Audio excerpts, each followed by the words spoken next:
What's going on, everybody? It's your boy C-Zar, and we are talking about Bitcoin Cash today. Shout out to the Dragon Riders in the House of the Dragon. We're sitting at about 473. Hit that like button, subscribe if you haven't. Let's make this video quick, y'all. High to low here. C-Zar's got to get to bed. We broke above the 382, beautiful, with yesterday's close. I mean, the day before we broke above it too, but we got that extra separation. I really love this, right? We broke out of this consolidation phase here, this little bit down here, and we broke out of it. We continued and we continued. Even though we didn't pick up a lot of volume, I am convinced that absolutely that's our low. I don't think that we go lower. The next target, we're at 473 now. It's just a matter of time before we're back above 500, 530, 550, and beyond, right? Truthfully, I would suspect that maybe not by the end of this week, because it is the end of the week now. We have 16 hours and 11 minutes left. But by the end of next week, we would be back above $600, maybe even at new highs relative to this. If not by the end of next week, we're not at new all-time or new relative highs, then sometime going into the week after. But I do suspect Bitcoin could make a run at new all-time highs next week. If Bitcoin doesn't, Bitcoin Cash probably doesn't make new relative highs. But if Bitcoin sees new all-time highs next week, then potentially by the end of next week, you guys, we could be looking at $732, targets that are higher than that. I don't know. But 473 right now, let's keep our feet on the ground and stay focused. The next target area is 530 to 548. A lot of cryptos have been bypassing their golden ratio zone and going right up to their 786. So don't be surprised or too excited.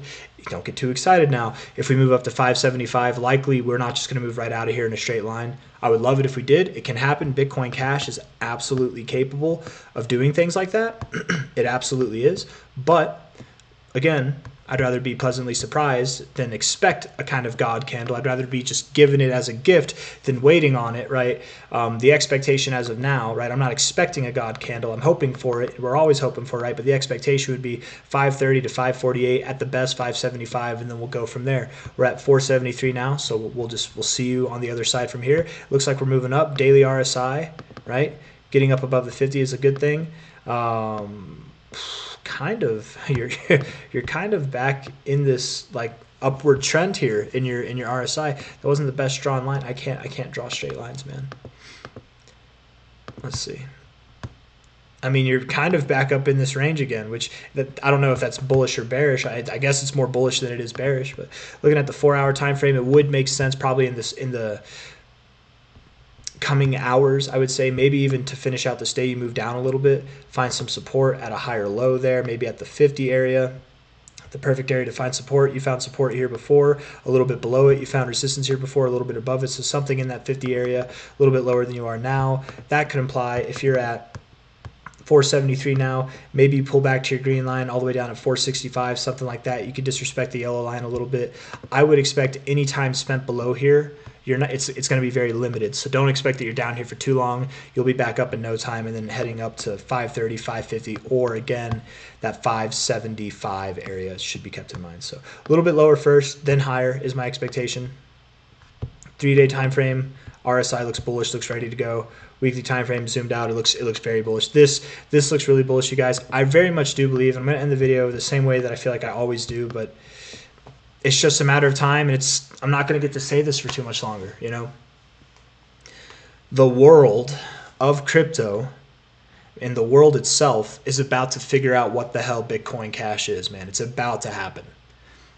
And I think it's no mistake, it's no coincidence that it all culminates with the breakout of this lifelong consolidation phase, that it all culminates with the fact that you've never seen your Bitcoin Cash ribbon on a monthly basis cross to the upside, but now we have it, right?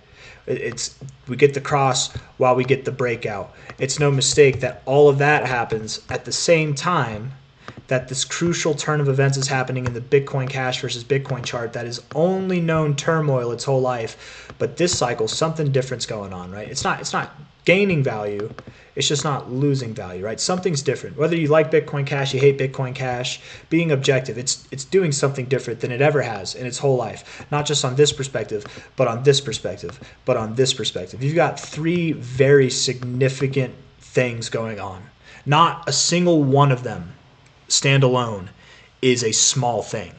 They're all very significant things. Any chart would be lucky, be happy. Any crypto would be fortunate to be in the circumstances that any one of these perspectives is offering us, right? And right now we've got the potential for BCH, BTC to form its first uptrend that it's ever had before. Right now we've got the potential to break out of this all-time history consolidation phase. It's not a downtrend because that's lower highs.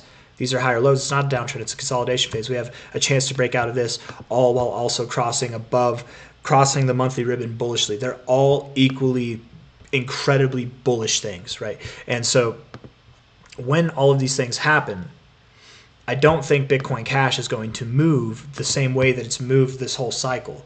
I think it's going to let loose. I think we're really going to see this thing come undone in a really good way, a phenomenal way. But and it's great to hope for, and it's great to wish for and expect and plan and all those things. But we're going to be complaining. We're going to be reminiscing the days, wishing that we had more time to buy Bitcoin Cash below $500. Right? It's not going to be here for long. And when this party gets started, when this can of worms is open, man, it's when the cat's out of the bag, it don't go back in the bag, man. It goes and it climbs up a tree. Once it's up in the tree, maybe it shakes down some leaves. I don't know, whatever. But I'm just saying, very bullish things, very bullish prospects. I very much do believe that this is the cycle that Bitcoin Cash is seen for what it is. The rumors, the whispers, the stage is set. And I've got one more thing, and I actually saw it was a quote, not a quote. It was a post that somebody made in Bitcoin Cash. It was Corbin. What did he say here? Hold up now. I want to get. Let's see here. Corbin. I was messing with some thumbnails with Grok there.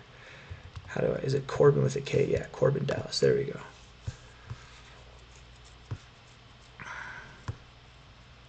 Where was it? It wasn't this. It was one of these. Let's see. Where?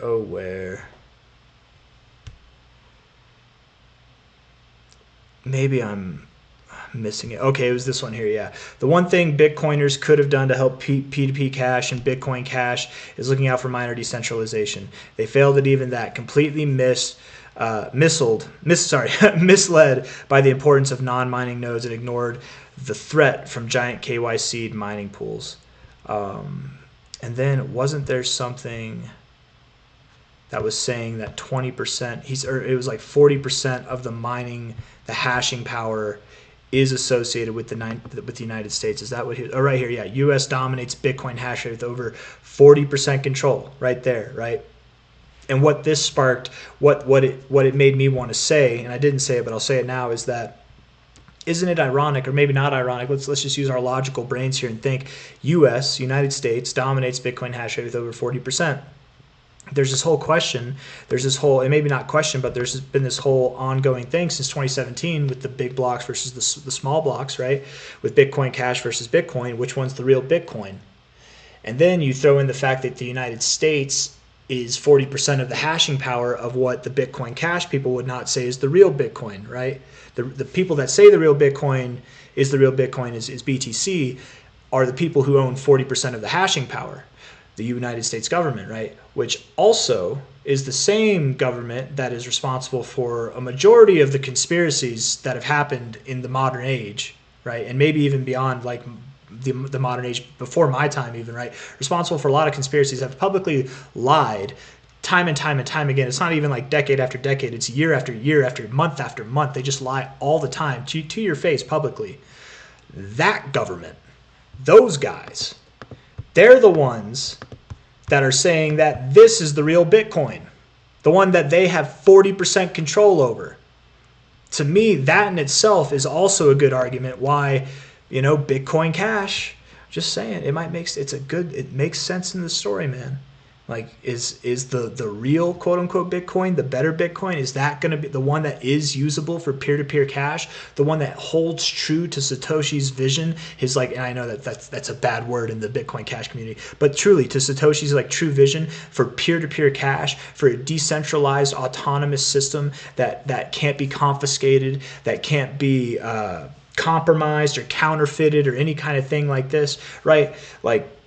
Would it make sense that the U.S. government might try to mislead the people on which one is the real deal? And might they then try to take control over one? And I don't know. I'm piecing things together in my little conspiracy brain here. And I know I'm talking to the right crowd with the Dragon Riders. But that's all I got to say, guys. Hit the like button. Subscribe if you want to see more content like this. Thank you all for being here. I'll see you on the next one. Bye-bye.